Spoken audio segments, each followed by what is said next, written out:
Hello, hello sir. Okay, butang ko. Oh. Hi ma'am. Okay, magandang araw sa ating lahat mga kapartners. So, sir, naitugon si APRRD sa mga... Pinapabot niya yung pasasalamat niya sa patuloy niyong suporta sa kanya. At pinapaalam niya sa buong sambayan ng Pilipino na patuloy po raw suportahan ang PDP laban Duterte Senators plus 2. Final niya in-endorse ngayon sa loob, pinapaalam sa inyo si Kerubin pati si Hunasan. Okay. And with the emphasis na patuloy suportahan yung matalik niyang kaibigan na si Rodante Marcoleta. Yes po. Yes po. Yun lang po at maraming salamat sa inyong lahat. Okay, thank you po. Okay naman siya. Okay siya sir. Nakita niyo si Senator Padilla nung nakulong, di ba? Yes po. Malayo. Mas bad boy tingnan. Ngayon nagmukhang mayor.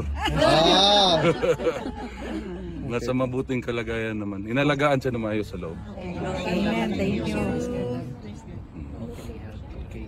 Nakaimensahe kung sa mga Pilipino kadadlaw nga nagabisita diri ug nagsuporta sa isa. Salamat kayo, salamat. Pati siya ginapabot niya sa inyo ang iyang pasalamat. Kay sige sa pangutana og naba daw Pilipino sa so ko daghan. Always, every day. Salamat kayo, salamat. Kung pwede lang may musulod kong musod may pwede magid pwede. At kung pwede lang tamoy pang-itsa diha.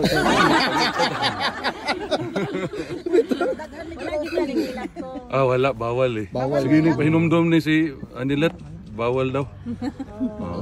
Pero karon lang ko nakabalo nga lami pud maggakot sa gamahan.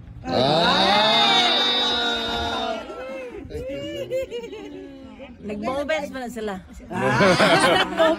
Sir, actually sir, in line with that sir, si VP po sa ingon niya sa nahitabo kang former president, the family is much more closer than before. Sir, do you share the same realization? Okay. Karon siguro sa kinabuhi nako ikalima pa lang namon ning gakos. Na-react na rin sir. Dili, kay kani siya, babae mo gusto niya.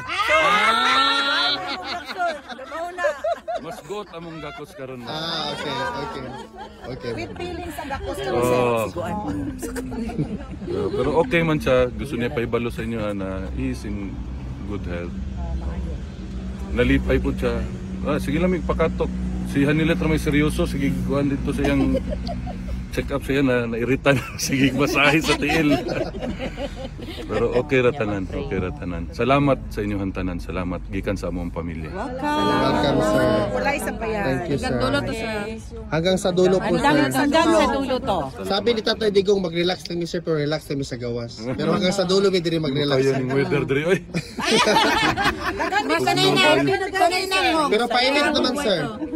Painit naman karon so okay na sir.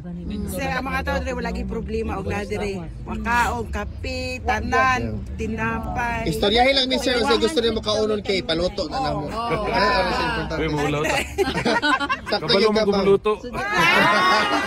Sakto gyud ka ma'am na maulawon gyud isip ko. Maulaw na siya. Basta- Gani iko ubanan ti ka dito kay maulaw ba di siya taos dili kailangan ka mo atubang kay kung ano. Ugani. Ulat Basta sila sir, nimo. unsay gusto niyo Nailan mo? man dayon ko. Nagkalo-kalo pa. Kahit alam tago, lalabas ang pagkapogi.